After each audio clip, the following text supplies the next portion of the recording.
एक गांव में दो भाई रहते थे, विक्रम और राघव। बड़ा भाई विक्रम बहुत ही अमीर था और छोटा भाई राघव मेहनत तो खूब करता था, लेकिन फिर भी अपनी और अपने परिवार की जरूरतें पूरी नहीं कर पाता था। वह अपनी गरीबी से बहुत ज्यादा परेशान था। विक्रम ने पिताजी की कमाई से राघव को उसका हिस्सा भी नहीं दिया था और न ही वह राघव की कोई मदद करता था।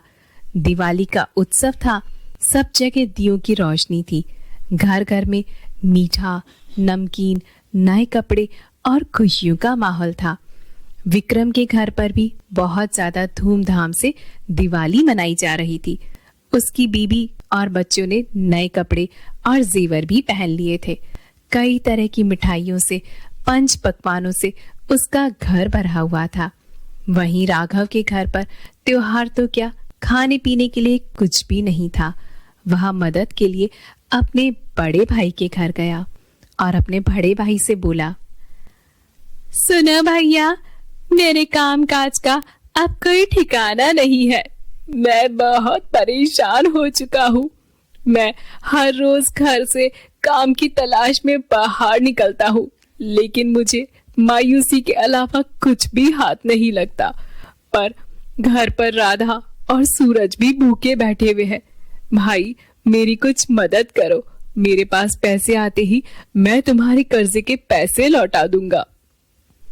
अपने भाई राघव की ऐसी बात सुनकर विक्रम को बहुत ही गुस्सा आता है और वो अपने भाई से कहता है, सुन राघव, मैंने बहुत कड़ी मेहनत से ये ऐशो आराम कमाया है। आजकल खर्चे भी बहुत ज्यादा बढ़ गए हैं। तुम्हें भी कड़ी मेहनत करनी चाहिए। मैं तुम्हारी कोई मदद नहीं कर सकता।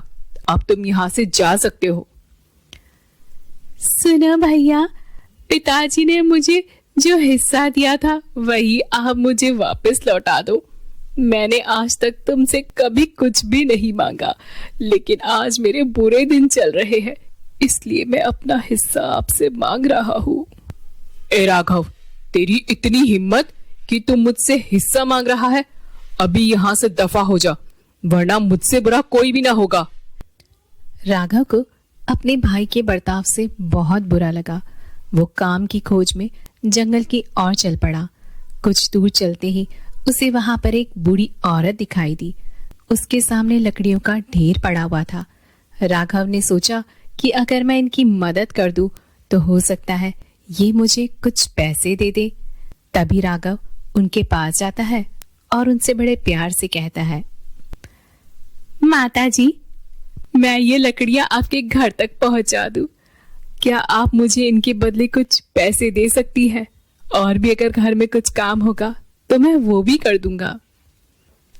जरूर जरूर बेटा, मेरी मदद करने के लिए मैं तुम्हें पैसे जरूर से दूंगी, लेकिन तुम इतने दुखी क्यों लग रहे हो? माँ जी, घर में मेरे बच्चे भूखे हैं। खाने के लिए घर में एक अनाज का दाना भी नहीं है। कहीं भी काम नहीं मिल रहा है। मैं बहुत परेशान हूँ। तुम दुखी मत हो। ये लो केसर की मिठाई। आगे चलते ही 4 घने पेड़ दिखेंगे और उनके पीछे ही छोटी सी एक गुफा है। उनमें 3 बोने रहते हैं। ये मिठाई उन्हें बहुत पसंद है। जैसे ही वो ये मिठाई देखेंगे वो तुमसे मांगेंगे। तुम इन मिठाई के बदले उनसे एक चक्की मांग लेना। चक्की के आते ही तुम्हारे दिन बदल जाएंगे। राघव ने बूढ़ी औरत की मदद की और उनसे वो मिठाई लेकर जंगल में आगे बढ़ने लगा। कुछ देर चलने के बाद उसे 4 बड़े पेड़ दिखाई दिए। उनके पास जाते ही राघव को एक गुफा दिखाई दी। उसका दरवाजा बहुत ही छोटा सा था। वह झुककर गुफा के अंदर गया। जैसे ही वह अंदर गया, उसने देखा 3 बोने अंदर खड़े हुए थे। राघव के हाथ में केसर की मिठाई को देखकर वह तीनों बहुत ही खुश हुए और राघव से वह मिठाई मांगने लगे। ठीक है, ये मिठाई मैं आप लोगों को दे दूंगा, लेकिन इसके बदले मुझे वो चक्की चाहिए।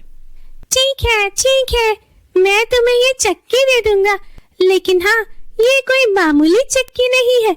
यह एक जादुई चक्की है। तुम इससे जो मांगोगे वो तुम्हें मिल जाएगा और जैसे ही तुम्हारी जरूरत पूरी हो जाएगी तुम इस पर एक लाल रंग का कपड़ा डाल देना।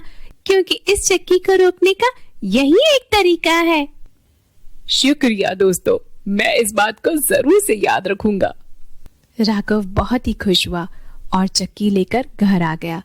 घर पर बीवी और बच्चे भूखे बैठे हुए थे। राघव ने पत्नी को सारी घटना बताई। उन्होंने एक चादर बिछाकर चक्की उस पर रख दी। राघव ने चक्की से कहा, चक्की चक्की चावल निकाल। और फिर देखते ही देखते वहां पर चावल का ढेर लग गया। फिर राघव ने लाल रंग का कपड़ा डालकर चक्की को रोक दिया।